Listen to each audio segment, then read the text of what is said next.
مسئلہ یہ ہے کہ اگر کسی بندے کو، کسی مسلمان کو، کسی مومن کو پکڑ لیا گیا اور پکڑنے کے بعد سامنے تلواریں ہیں، ڈنڈے ہیں، مار پیٹ کی جا رہی ہے اور بولا جا رہا ہے اللہ کے خلاف بولو، معاذ اللہ، اللہ کے خلاف بولو، بتوں کے نام کے اس کی تعریف کرو، ان کے نام کے نعرے لگاؤ،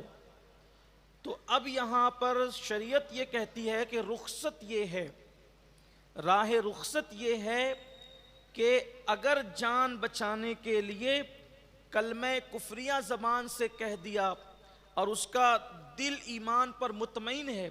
لیکن جان بچانے کے لیے کلمہ کفریہ کہا تو وہ کافر نہیں ہوگا، یہ ہے راہ رخصت۔ لیکن راہ عزیمت یہ ہے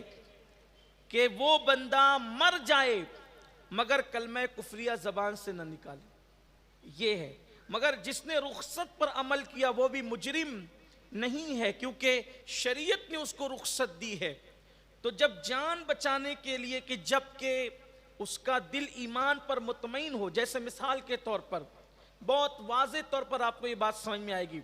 حضرت سیدنا عمار ابن یاسر رضی اللہ تعالیٰ عنہ کو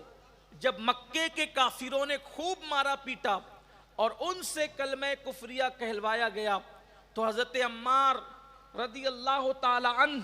انہوں نے کلمہ کفریہ زبان سے نکال دیا۔ کچھ صحابہ لرز گئے، یا رسول اللہ عمار کافر ہو گیا۔ حضور اکرم صلی اللہ علیہ وآلہ وسلم نے فرمایا عمار جب تم یہ کلمہ کفریہ کہہ رہے تھے ان کے مار پیٹ سے بچنے کے لیے تو تمہارے دل میں کیا تھا؟ حضرت عمار نے عرض کیا کہ یا رسول اللہ اس وقت میرا دل ایمان پر مطمئن تھا لیکن ان کے مار پیٹ سے بچنے کی خاطر میری زبان سے یہ نکل گیا۔ حضور علیہ السلام نے فرمایا عمار کافر نہیں ہوا۔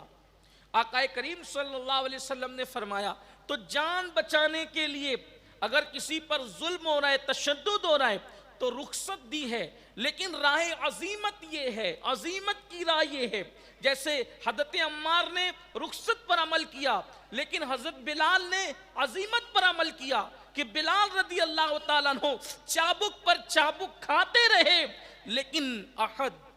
احد احد کا نعرہ بلند کرتے رہے کہ اللہ ایک ہے، اللہ ایک ہے۔ اسی طرح سے جن لوگوں نے جان بچانے کے لیے، آبرو بچانے کے لیے، عزت بچانے کے لیے جو ہے وہ رخصت پر عمل کیا وہ لوگ مجرم نہیں ہے، کیونکہ وہ یزید کو پلید جانتے تھے، اس کو گندا جانتے تھے، مگر ان کو آئیڈیل نہیں بنایا جا سکتا۔ اور امام عالی مقام نے راہ عزیمت پر عمل کیا۔ میں سمجھتا ہوں کہ یہ بات آپ کو بہت واضح طور پر اب سمجھ میں آ گئی ہوگی۔ سید امین آپ کا ادنا غلام